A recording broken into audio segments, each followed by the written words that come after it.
Everyone in the castle laughed the first time the king called him half a guard. The insult echoed through the great hall, bouncing off stone and banners as courtiers tried, and failed, to hide their smiles. Sir Aldrin stood there in front of them all, armor on only one shoulder, empty sleeve tied neatly at his side, where a right arm used to be. Once, he had been the king's favorite sword. Now, he was a joke that still wore steel. "Tell me," the king said that day, lounging on his throne, voice dripping with amusement, "what can a guard with one arm possibly defend?" The court roared with laughter. Aldrin bowed his head, not because he agreed, but because arguing would have cost him more than his pride. From that day on, servants whispered when he passed. Young knights smirked. Older ones looked away, embarrassed for him. Every time the king needed someone to mock to impress his guests, Aldrin was there, like a scar the crown refused to let heal. And yet, on a stormy night, when the torches burned low and footsteps echoed wrong in the great hall, the king would finally learn the answer to his own question. What can a one-armed guard defend? Everything that still matters. They still whispered his old name sometimes, when they thought he couldn't hear.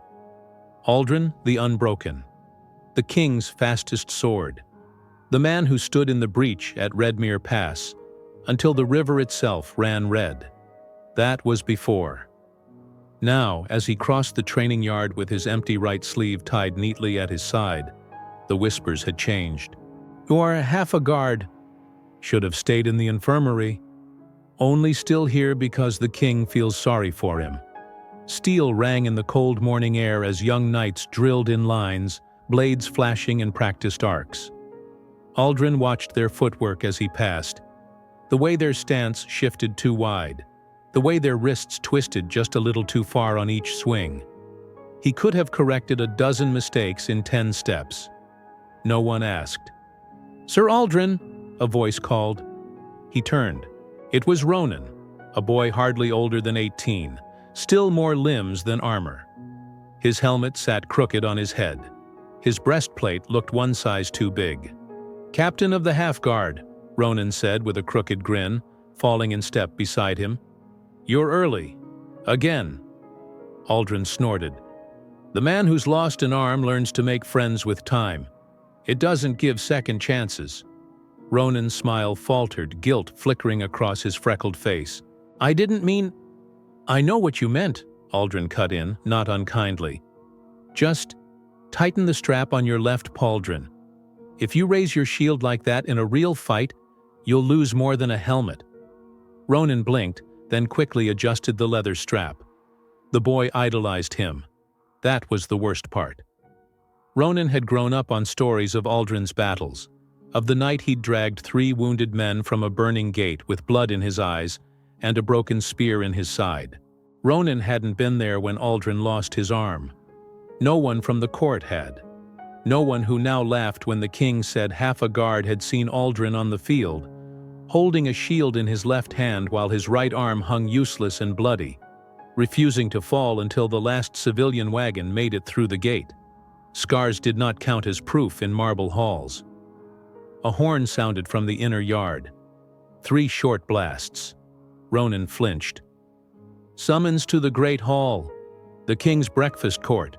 "Go," Aldrin said. "They'll want knights standing pretty behind chairs." "Aren't you coming?" Ronan asked. Aldrin forced a thin smile. "Oh, I'll be there," he said. "The king never wastes an opportunity." Ronan hesitated. Opportunity for what? To remind everyone what happens when his favorite sword breaks. He said it lightly, but it tasted like iron in his mouth. The great hall of Eldenfort glowed with morning fire.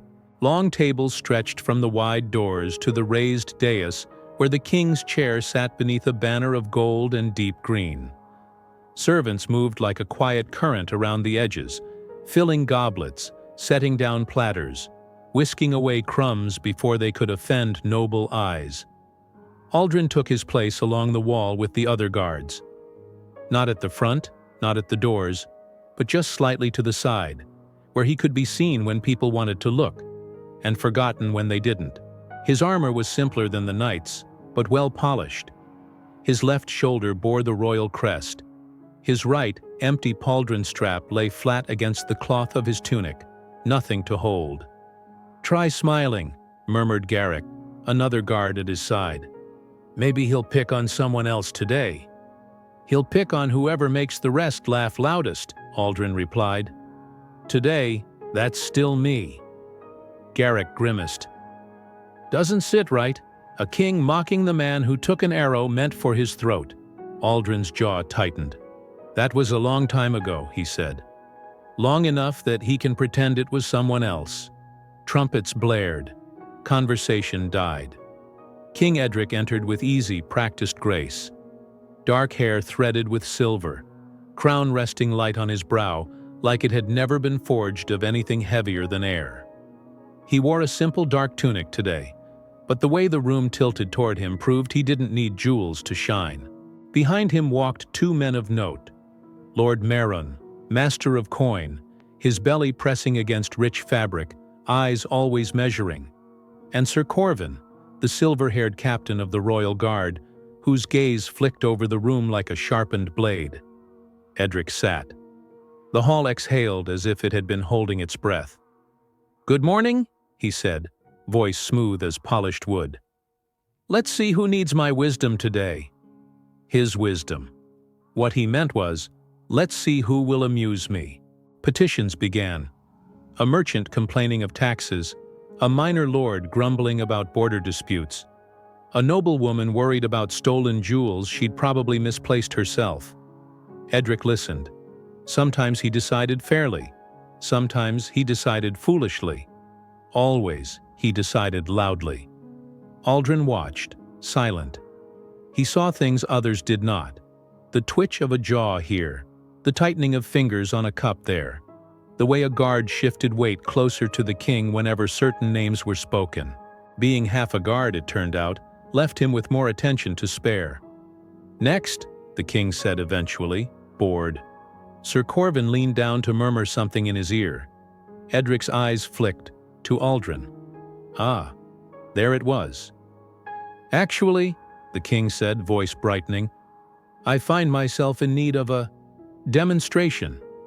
The court stirred. People loved this part. "Sir Aldrin," Edric called, though everyone knew he hadn't been Sir in 3 winters. "Step forward." Aldrin's muscles moved before his mind had finished sighing. He stepped away from the wall, boots ringing faintly on the stone as he walked to the center of the hall. Every eye turned toward the right side of his body first, drinking in the empty sleeve like vultures to a wound. Edric rested his chin on his fist. "Remind us," the king said. "How many campaigns did you fight in under my banner?" "7, Your Majesty," Aldrin replied. "And how many duels?" 14. "And how many times did you lose?" Aldrin hesitated. The hall leaned in. "None, Your Majesty." Soft laughter rippled. Edric smiled. "And yet," he said, "here we are." His gaze dropped pointedly to Aldrin's missing arm. "Tell me, unbroken," he said, deliberately using the old title like a joke. "What use is a guard with one arm?" Aldrin held his eyes, something cold and steady rising beneath the familiar bruising shame. "With respect, Your Majesty," he said, voice level, "a guard is not measured by the number of arms he has, but by what he's willing to stand between and the blade." A few servants looked down quickly, hiding small smiles. Edric's eyes glittered. "Clever," he said. "But words do not stop steel." He flicked his fingers at Sir Corvin. "Captain," the king said lightly, "show us. If a blade came for me from the right, could our one-armed friend do anything at all?" The hall buzzed. Sir Corvin hesitated.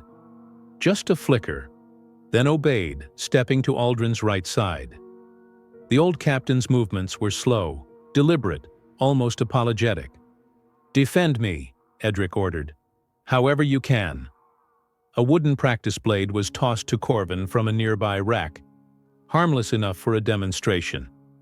He held it loosely, not even in a proper stance. This was, to the court, a joke.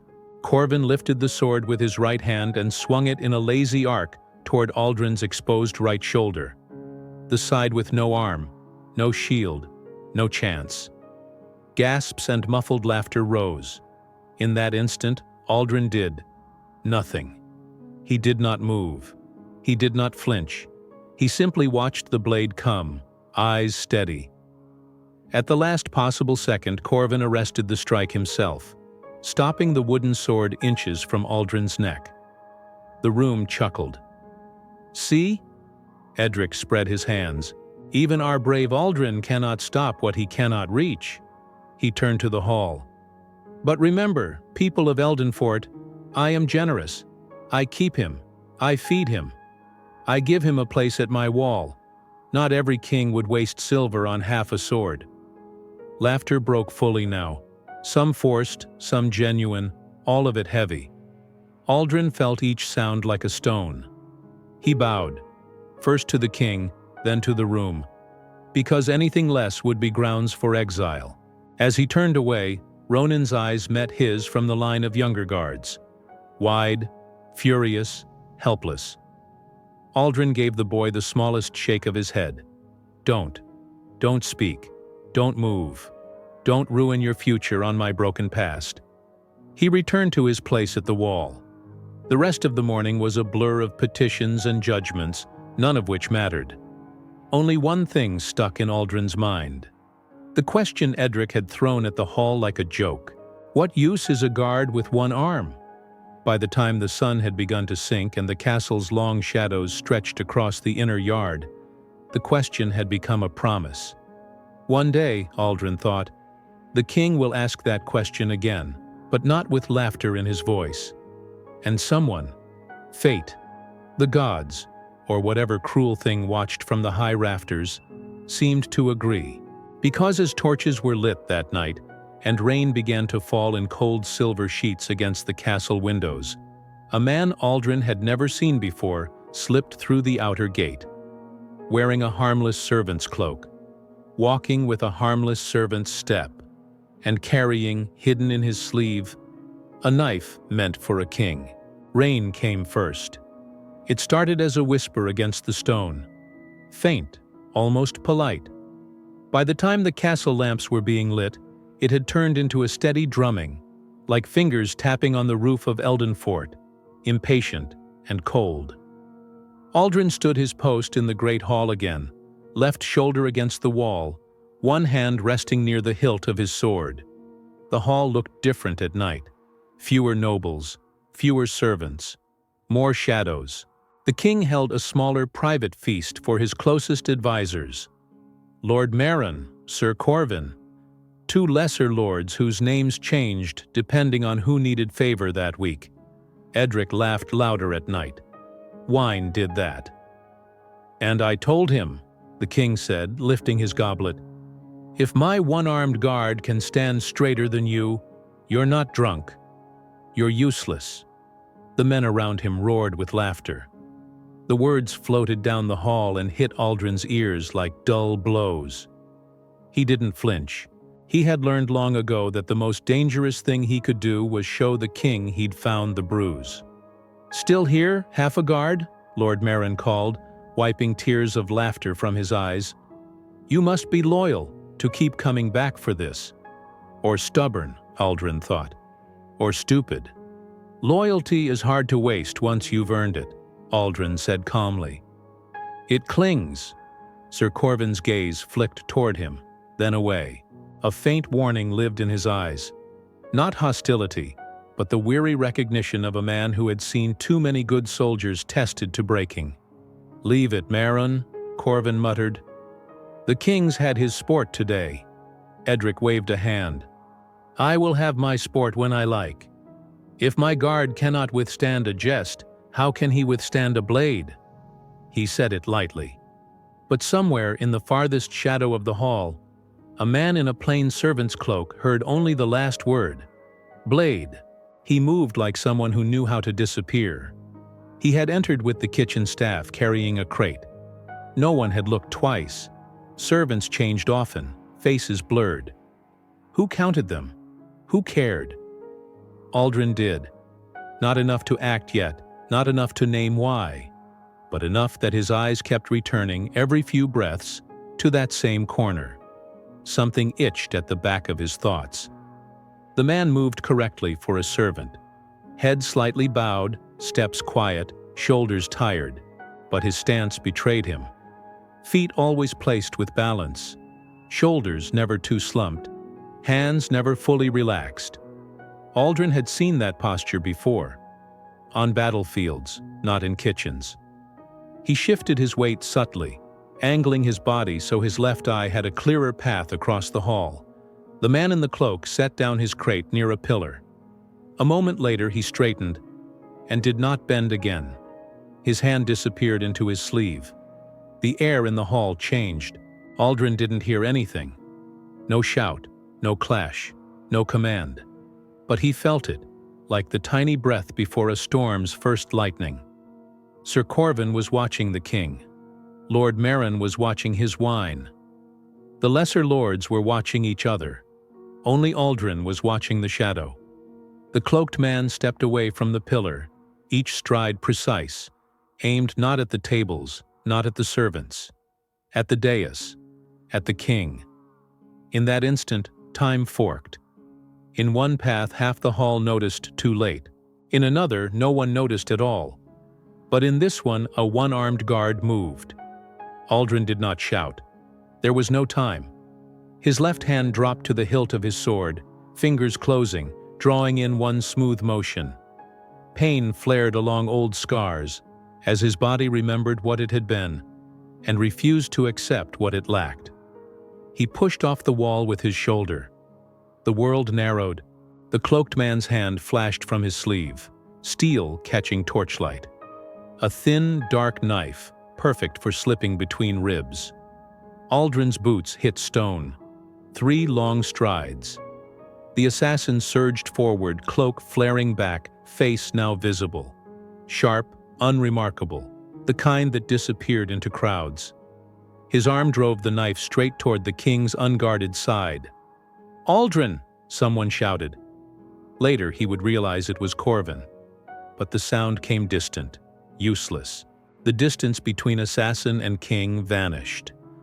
Aldrin was still too far.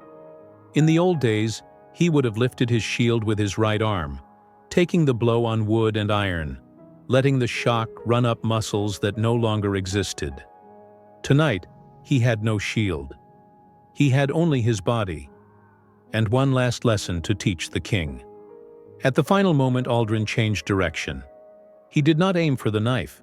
He did not reach for the assassin's wrist. His left arm could be knocked aside too easily, the angle all wrong. Instead, he drove his shoulder into the man's chest from the side like a hammer. The impact was brutal. The knife's path veered. Steel scraped metal as it glanced off the edge of Edric's chair, sparks spitting. The assassin staggered, air leaving his lungs. Aldrin did not stop. Using the momentum of his charge, he pivoted, hooking his left leg behind the man's ankle and driving him backward. With no right arm to catch himself, Aldrin twisted his torso, letting his weight slam the assassin to the ground, while his own shoulder hit stone instead of his face. Pain exploded along his collarbone. The knife skittered across the floor, spinning once before stopping at the edge of the dais. For a heartbeat, no one moved. The hall was a silent painting. The king half risen from his chair, hand on the table. Sir Corvin mid-step, sword half drawn. Lord Merrin frozen with his cup halfway to his mouth. Aldrin's breath came ragged. He forced his knee down on the assassin's chest, pinning him. He pressed the edge of his blade to the man's throat with his left hand. Not as clean a motion as it used to be, but still steady. Aldrin looked up at the king. "Blade, Your Majesty," he said, voice rough, as requested.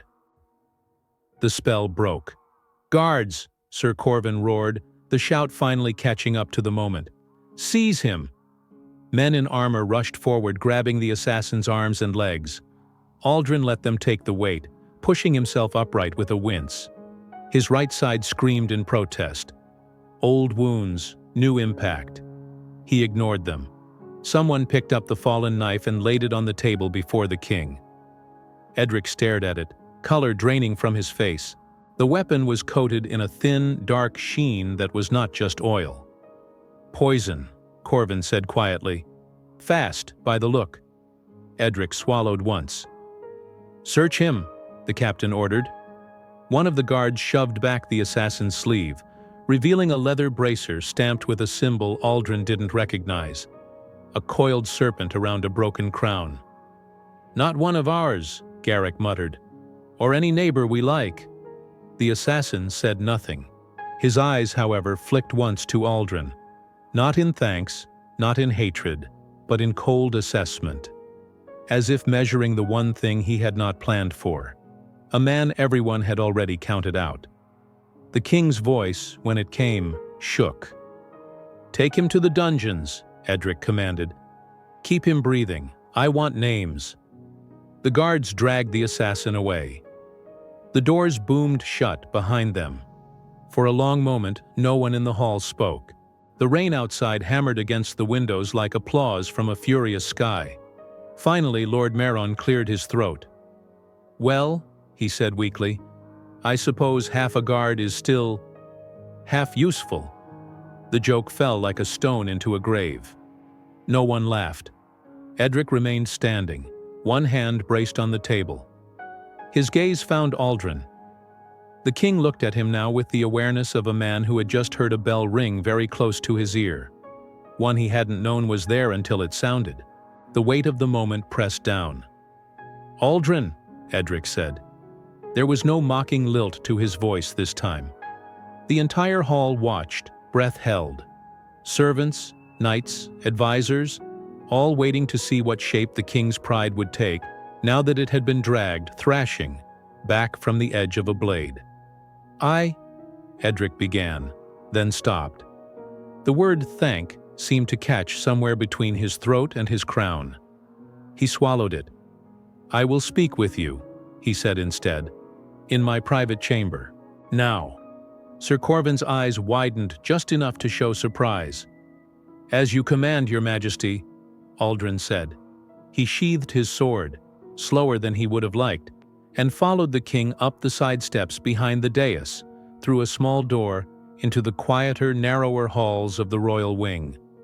As the door closed behind them, the great hall erupted into frantic whispers. "Did you see? With one arm.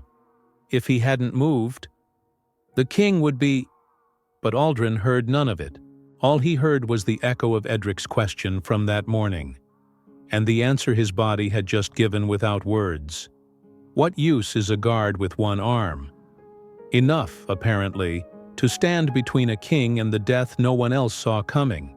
The king's private chamber felt smaller than Aldrin remembered. The last time he'd stood here, he'd still had two arms, and Edric had still looked at him like a blade that could cut through any problem. Now, the room was lit by only 3 candles and a dying fire. Shadows clung to the corners like listening ghosts. Maps lay spread across a low table, stones weighing their edges. Goblets stood half-empty on a sideboard. Edric walked to the window first. Rain streaked the glass in thin silver lines, the storm outside pressing its forehead against the castle walls. For several long breaths, neither man spoke. Aldrin stayed by the door, back straight, left hand resting near his sword out of habit, not expectation. He didn't know why the king had brought him here instead of praising him publicly in the hall, or punishing him for acting without orders. With Edric, it could still go either way. Finally, the king exhaled. A slow, fragile sound. "I felt it," he said quietly, eyes on the rain. "The wind of that blade passing." Aldrin said nothing. "It was close," Edric added, as if he needed to convince himself. "Closer than anything has been to me in years." "That is what happens," Aldrin replied, "when too many men in a room are watching your face, and not your shadow." A humorless smile touched the king's mouth. "That sounded like an accusation," he said. "It was a fact, Your Majesty." They let the words hang. Edric turned at last to face him. In the softer light of the chamber, the lines at the corners of the king's eyes showed more clearly. The weight of the crown had carved them, not time alone. "You moved fast," Edric said. "I didn't know you could still—" "Still what?" Aldrin asked. "Still be what I was, even with half of what I had?" The sharpness in his own voice surprised him. Edric's jaw tightened. "Careful," the king murmured. "I was careful," Aldrin shot back, louder than he intended. "Out there, in the hall, when everyone else was too busy laughing at your joke to see a knife in a servant's sleeve." The room went very still. Aldrin realized what he'd said to whom. Old instincts screamed at him to drop to his knees, to apologize, to beg for pardon.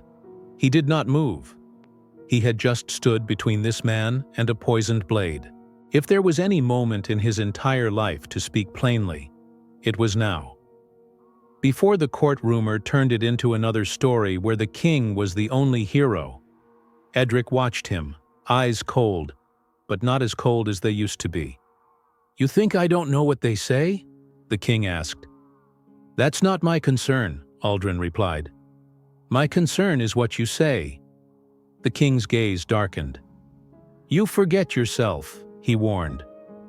"No," Aldrin said. "I remember myself. You are the one who tried to forget." The words fell between them like a sword stuck point down in the floor. Edric looked at him for a long time. Really looked, as if seeing him not just as a symbol of failure to joke about, but as a man who had once stood where others had fallen. "I knew," the king said slowly, "that you would take an arrow for me again." "I didn't take an arrow," Aldrin said. "I took the man holding it." "That's not what I meant." "Then what did you mean?" Aldrin pressed. "When you called me half a guard in front of men who never bled for you. When you used me as a story for your wine instead of a shield for your life." Edric opened his mouth, closed it again. Rain hammered the window harder. "I meant—" The king's fingers flexed once at his side, as if grasping for something that wasn't there.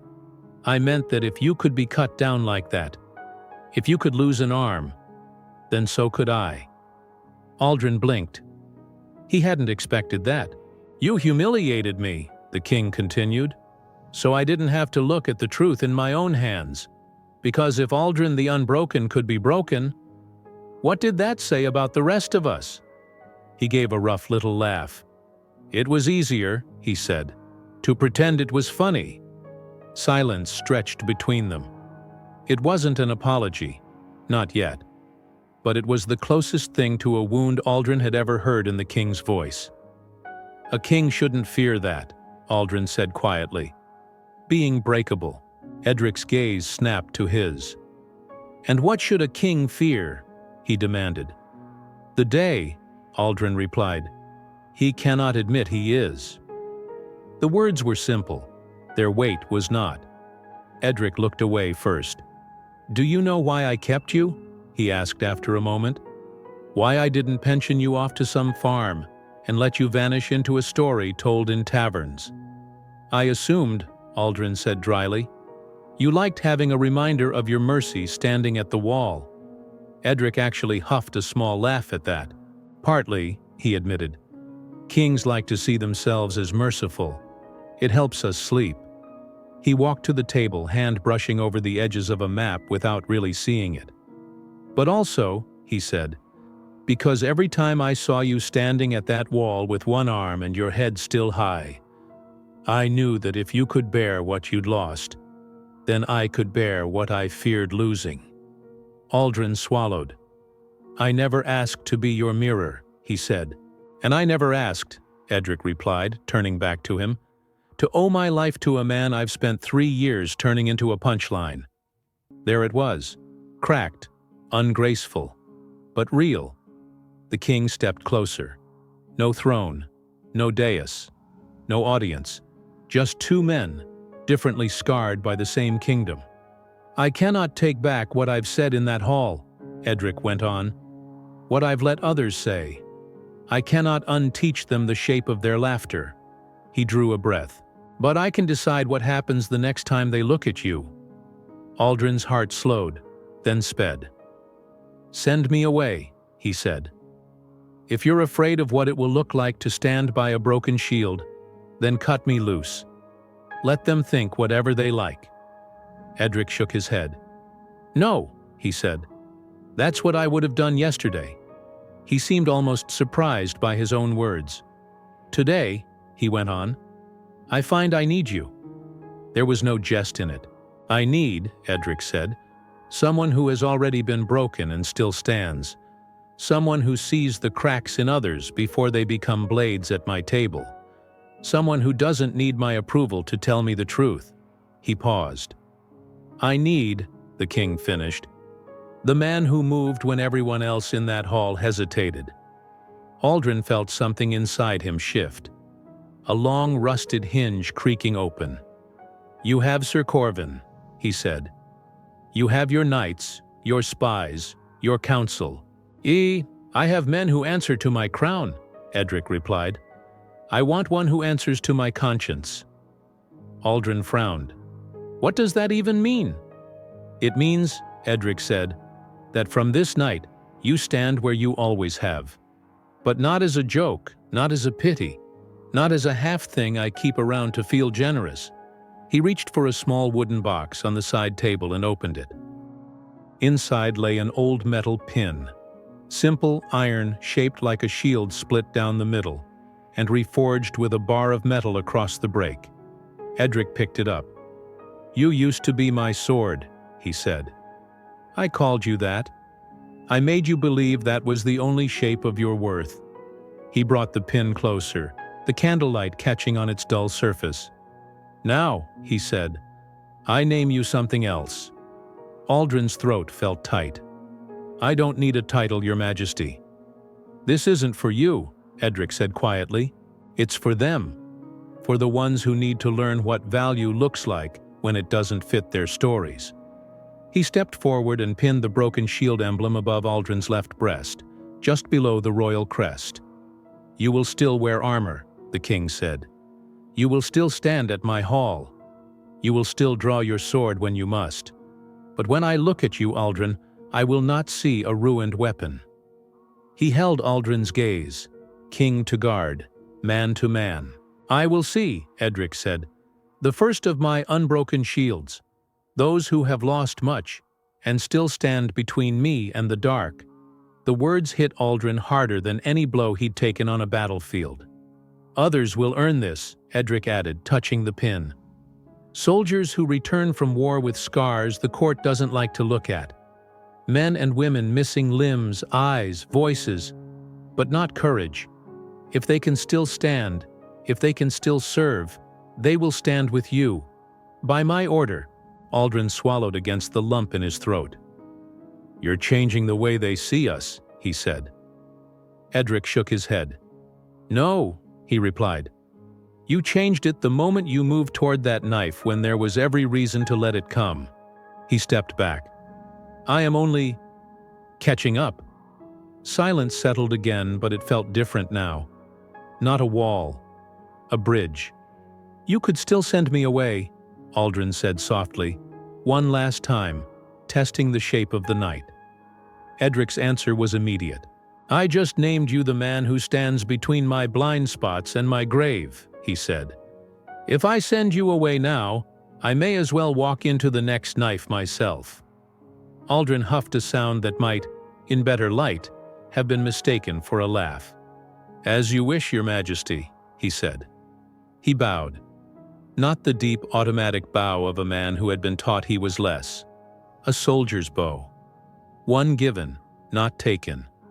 When he straightened, Edric looked almost lighter. "Tomorrow," the king said, "they will whisper about what happened in the hall. Give them something new to talk about. Stand where you always do. Wear that pin. Let them choke on the shape of it." Aldrin touched the metal lightly. "And when they call me half a guard?" he asked. Edric's eyes flashed. "They won't," he said. "Not while I'm in the room." He turned back toward the window, toward the rain and the kingdom beyond. "Go, Aldrin," the king said. "Rest what you can. There will be other nights, other blades, other questions." Aldrin nodded once. His right sleeve swung gently at his side as he walked to the door. Empty, but no longer the only thing people would see. His left hand lingered on the latch for a moment. "Your Majesty," he said without turning. "For what it's worth, you were right about one thing." "Oh?" Edric asked. "Words don't stop steel," Aldrin said. "But sometimes, they stop the man holding it from standing alone." He opened the door. The great hall buzzed beyond, stories already rewriting themselves in the mouths of those who'd watched him move. As Aldrin stepped back into the light of the torches, Ronan's eyes found the new pin on his chest. The young guard straightened unconsciously, hand drifting to his own armor as if imagining the same mark there one day. Servants paused in their work, glancing at him not with pity, not with mockery, but with something hesitant and sharp. Hope. They would still talk. They would still laugh, some of them. Old habits clung like smoke. But when anyone asked, "What use is a guard with one arm?" someone in that hall would remember the sound of a knife hitting stone instead of flesh. The choked silence after a single, perfectly chosen move. The night a king needed the man he'd most underestimated, more than anyone. And in a kingdom slowly learning the meaning of second chances, they would whisper a different answer. Enough to change everything.